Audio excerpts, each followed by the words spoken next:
y equals 2 minus the absolute value of x. So again, since this is an absolute value problem, we want to find out where we're going to have our turnaround point.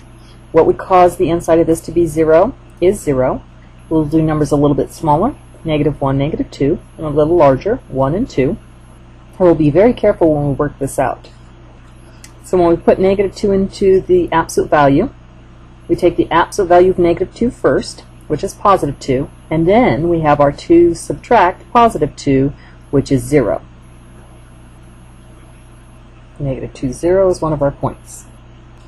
So now we're going to put -1 into the original equation, and we first take the absolute value of -1, which is +1, so then we have 2 subtract +1, which is +1. So when we put in -1, we got out +1. So now we're going to put 0 into the original equation, and the absolute value of 0 is still 0, so we have 2 subtract 0, which is 2. So when we put in 0, we got out the value 2. So now we're going to put 1 into the original equation, and the absolute value of 1 is still 1, and we have 2 subtract 1, which is 1. So when we put in +1, we got out +1.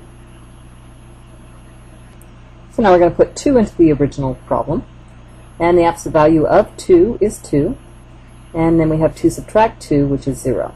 So when we put in 2, we got out 0. And if you notice, this absolute value seems to be going upside down. So with our straight edge, we can try and make a straight line. And the reason why this is going down is because this in front of the absolute value is a negative sign. It says subtract the absolute value, which is the same thing as adding a negative.